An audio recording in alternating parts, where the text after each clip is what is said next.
Every time Genshin Impact drops yet another dry filler patch, the debate resurfaces like clockwork. Some players claim that they love these dry filler patches, say they need them. Their logic? It gives me time to catch up. They use this downtime to clear story quests they ignored for months, finish exploring the 75% of the map they barely touched, or finally build that character they pulled 6 banners ago but never actually used. But then there's the other side. The people looking at this argument and going, hold on, you're celebrating the fact that a game has nothing to do. That's not a feature, that's a problem. Because if the best thing about a patch is that it lets you ignore it, what does that say about the state of the game? This isn't just a casual debate, it's a fundamental question about game design. Are these dry patches actually beneficial to the player's experience, or are they just a symptom of creative stagnation? Because at some point you have to ask, is Hoyoverse giving players breathing room, or are they just running out of ideas? Let's break it down. First of all, I'm not a game developer yet. I don't work for a gaming company yet. But come on, how hard is it for Hoyoverse to make a decent patch? This is the same company that shamelessly lifts ideas from other games and anime, waters them down, and calls it a day. They have the money, the resources, and the industry dominance to make every patch at least solid. So why are we still getting filler, and why are you still liking it? And let's not act like this is a new issue, by the way. The pattern has been obvious since launch. Every new region gets a big Archon quest from point 0 to point 3, and then we hit Lantern Rite as a nice little distraction, right? And then 3 to 4 months of nothing. No meaningful story, no substantial content, just events that feel like the developers opened a Google Doc labeled recycled gameplay ideas and picked one at random. In Inazuma, it's the same cycle. In Sumeru, it's the same cycle. In Fontaine, is it the same cycle? Wait, hold on. Something might change here. No, it's the same cycle. Again, and again. And now with Natlan on the horizon, are we really just going to sit here like good little boys and accept this as normal? Let's put it in perspective. Genshin Impact is a $1 billion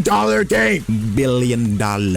They have the kind of money that should let them obliterate the concept of filler patches entirely. Yet here we are acting like it's reasonable for them to stretch out content just to keep players engaged on fumes. At what point do we stop treating this as inevitable and start holding them accountable for it? But let's get something straight. Filler patches aren't just a minor inconvenience, they actively harm the game. People say, oh, it gives us time to catch up. No, that's just coping. These updates aren't designed to respect your time, they're designed to waste it. Filler patches recycle old content and stall the narrative. Instead of meaningful additions, we get rerun events, time-gated fetch quests, and lore drops that barely add anything. Imagine if your favorite anime just stopped progressing the plot for months. Would you call that good writing? No! Then why do we let Hoyoverse get away with it? Oh, it's because it's an anime, it's not a gacha game. You don't understand. No, you don't understand, Sip Steven. Stop defending your $1 billion company. Hold them accountable. These dry patches lead to creative stagnation. When the game goes silent, players stop logging in, momentums die, and the engagement drops. There's a reason people joke that Genshin is in maintenance mode half the time. If nothing interesting happens, why should players care? Low effort patches compromise quality. If mediocrity becomes the standard, it spreads into everything. Storytelling mid, combat mid, events mid, even the character designs mid. If Hoyoverse can't push out bare minimum update and still make millions, what incentive do they have to innovate? You Genshin players deserve high quality patches, not placeholders. Genshin is one of the top games in its genre. That means expectations should be higher, not lower. With the money and influence Hoyoverse has, there is no excuse for them to operate like a struggling indie studio. If filler patches are the norm, it's not because they have to be, it's because they choose to be. Better updates keep the community engaged. People don't log in just to exist in the game, they need content that actually adds value. New stories, mechanics, and something to look forward to. That is not a radical demand, that's just basic game design. And let's be clear, not every patch has to be a game changer, but if a $1 billion company can't even guarantee that their off patches would still be good, what are we even doing here? But you might need receipts, so let me give you one. The newest Genshin update, the Genshin 5.4, is what happens when a game stops trying. Actually, they stopped trying a few while ago, but now it's getting up again. Characters Yume Mizuki is immediately getting dumped into the standard banner, the patch after this one, which is basically Hoyoverse admitting that, yeah, she's not worth pulling. And who the hell is even 𝗖cie𝗽𝗆𝗵𝗁, bro? Who actually want her, bro? Come on. The only good unit this patch? A rerun character, Furina. But hey, what about the events though? Hours worth of Yap Fest, and then a PNG of Aether or Lumine taking a bath with some Inazuma characters. Yay! A PNG so happy! A TCG update that nobody asked for! UOL features that should have existed 4 years ago! This isn't innovation, it's housekeeping. So what do you do after finishing all the quote-unquote content? You log in daily and do your dailies. Yep, isn't that exciting? Only in Genshin, where they are still making the savior of nation run food deliveries. That's right, the same protagonist who has fought gods, saved civilization in 𝗼𝗼, and defied fate itself by fighting the god of Inazuma, is being asked to do insignificant and uninspiring fetch quests. What are we doing? And let's also talk about how painful it is to play your game game daily. Genshin, your dailies take so long compared to other games. It's insane. In HSR, you can just spend your energy and be done with your dailies. In Zelda Zone Zero, you can just scratch a card, go coffee, spend your energy, and then be done with your dailies. In Wuthering Waves, you can also do the same thing. So why can't you do the same thing, Genshin? God, why does it have to be commission quests? 4 of them. This patch isn't just dry, it's a wasteland, and people are defending this. Why? You know what? I know the answer. It's because we've been trained to expect mediocrity. They are treating you like dogs. They're telling you to sit, roll over, take this filler patch, take this filler patch, take this filler patch. Oh, somewhere along the way, players decided that, well, at least it's better than nothing.